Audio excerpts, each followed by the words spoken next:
Je veux dire, qu'est-ce qui vous a intéressé dans ce musée? Ben, les animaux et tout, comment ils sont. Est-ce que vous apprenez des choses? Oui. Quoi, par exemple? Ne parlez pas en même temps. Bah, on voit s'il y a des animaux qui sont morts et des animaux qui vivent encore.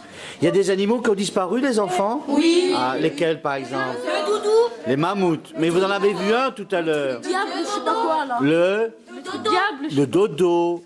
En plus, Alors, ce poisson n'a pas disparu. C'est un fossile vivant. C'est un sélacanthe. Monsieur, ça existe encore? Ah, est-ce que le sélacanthe existe encore? Non. Eh bien oui, on croyait qu'il avait disparu et en réalité, on en a découvert un spécimen dans l'océan Indien. Ceci est un moulage. Monsieur, il est très grand. C'est très grand. C'est très très rare. Ce poisson est une espèce protégée.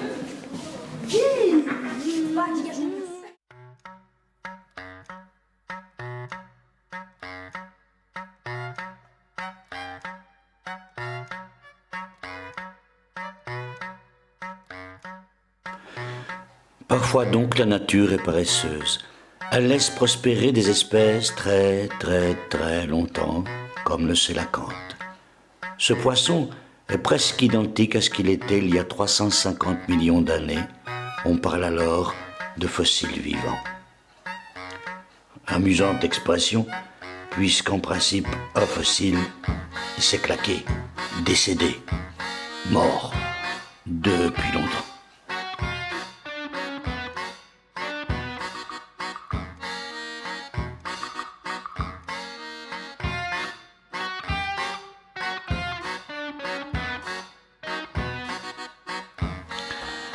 Ici, le fossile, c'est celui qui est en dessous du monsieur. D'ailleurs, il n'y a que dans les films que les fossiles, ça bouge. En principe, il n'y a pas plus immobile.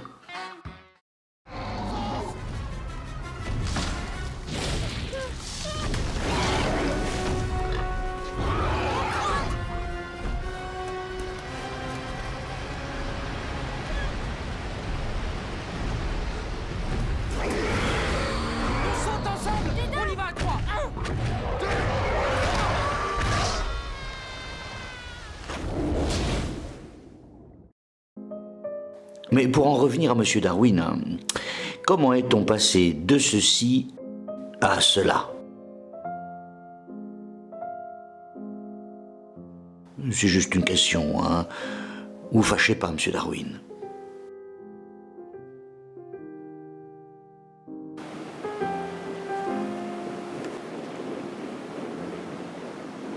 Eh bien, des êtres sont sortis de l'eau. D'abord des plantes,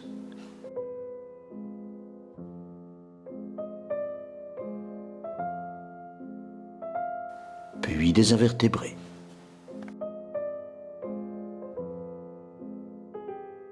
Ça, c'est un scarabée? C'est pas plutôt un scorpion? Ah oui, scorpion. c'est pas la même chose. Ah non. C'est quoi Ben, le scorpion, lui, hein, n'a pas la même forme et puis surtout, le scarabée n'est pas dangereux.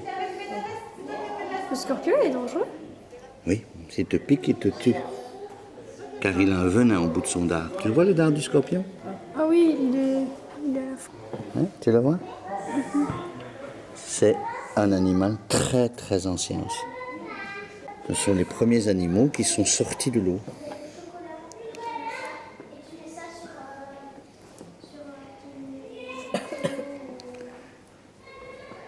Quels sont les animaux que tu observes? Des scorpions, des araignées, des insectes. Et quoi, c'est quoi comme animal? Ce sont des Migoles. Des migoles ou des migales? Des migales. Oui, je pense. Hein. Est-ce que ce sont des animaux qui ont des colonnes vertébrales? Non. Ce sont donc? Des invertébrés. Oui? C'est les premiers animaux qui ont existé sur la Terre? Non. Il y a eu quoi avant alors? Des dinosaures. Ah, avant les invertébrés, il y avait les dinosaures. Non. C'est intéressant Non, comme non, théorie. Non, non. Pas vrai. Les invertébrés qui ont existé en premier? Oui. Ça me donne envie de germer. Ça, c'est un cafard. Ça, c'est pas un cafard, hein. C'est un coléoptère géant.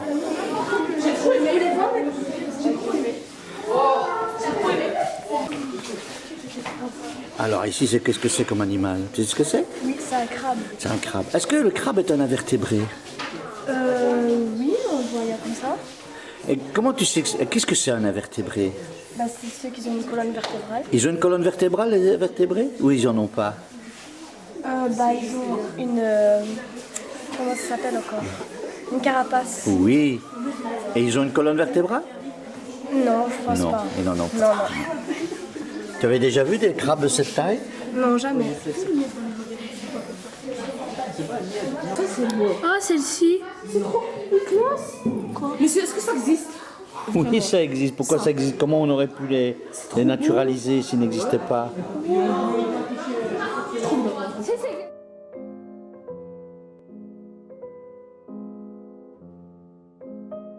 Les invertébrés sont les premiers animaux habitant à l'air libre. Ils deviendront les insectes.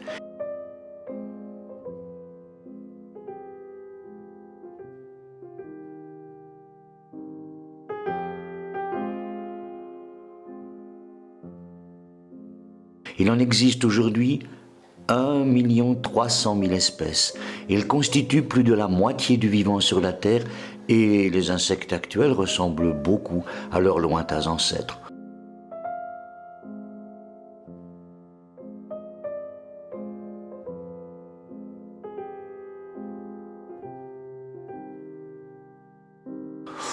Leur ressemblent beaucoup, presque toujours.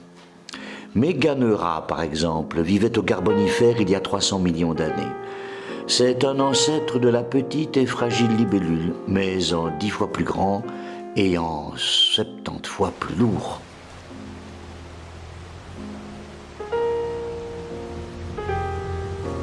Cela dit, pas de panique, jeunes gens.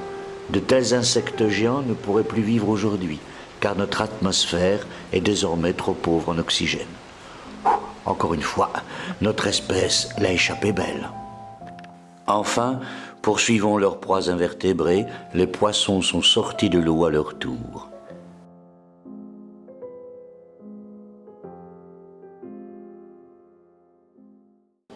Vous savez que c'est le poisson qui est notre ancêtre, parce qu'un jour, il y a un poisson qui va sortir de l'eau et marcher dehors.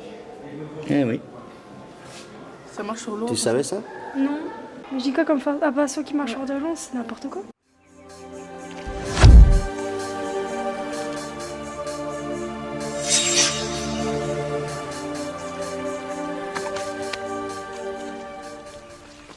A mud skipper, a fish that spends most of its life out of the sea. It can walk on land and breathe air. Its life is very different from that of most fish.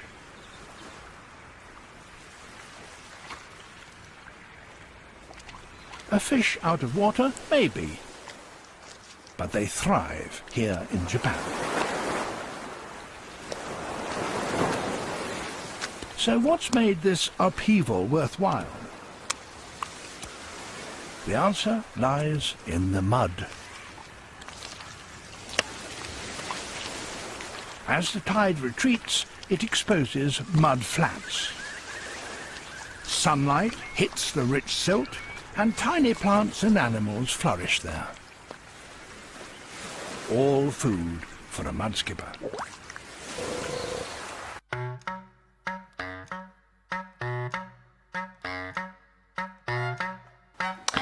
Eh oui, ça existe, les poissons qui marchent. Faut vous tenir au courant, les enfants.